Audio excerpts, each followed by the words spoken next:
जेकर गोरे गोरे गाल छे रे छौरी यादव जी के माल छे, यादव जी के माल छे, यादव जी के माल छे। जेकर गोरे गोरे गाल छे छौरी मवाली के माल छे।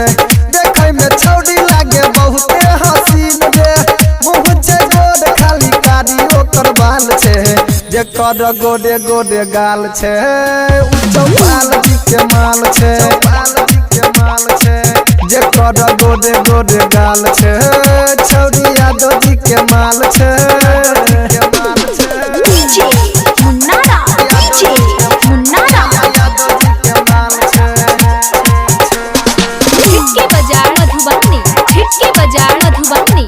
जेकर गोरे गोरे गाल छे छौरी यादव कबो घर में बजाबे, घर में बजाबे, कबो गाँव में घुमाबे, चले छे एकर चक्कर नहीं के करो बताबे, करो बताबे, करो बताबे। कबो घर में बजाबे, घर में बजाबे, कबो गाँव में घुमाबे, गाँव में घुमाबे। चले छे एकर चक्कर नहीं के करो बताबे, करो बताबे।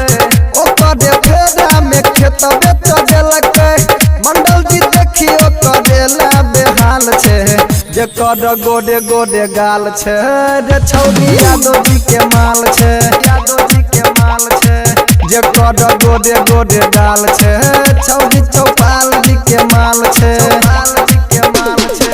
DJ मुन्नारा, DJ मुन्नारा। चौपाल जी के माल छे। हिट के बाजार मधुबनी, हिट के बाजार मधुबनी। जेकर गोरे गोरे गाल छे रे छौरी यादव हसगरो छे भेल हाला, आ कहे उमेश उजाला।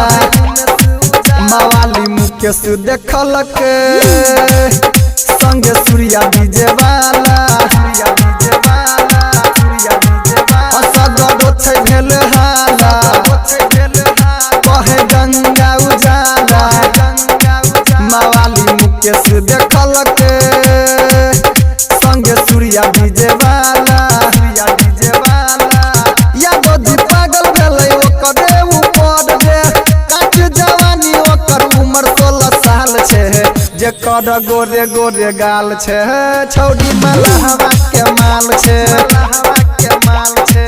जेकर गोरे गोरे गाल छे छौरी यादव जी के माल छे, जेकर गोरे गोरे गाल छे छौरी मवाली के माल छे। देखे में छौरी लागे बहुते हसीन रे, मुँह छे गोर खाली कारी ओकर बाल छे। जेकर गोरे गोरे गाल छे चौपाल जी के माल छे, चौपाल जी के माल छे।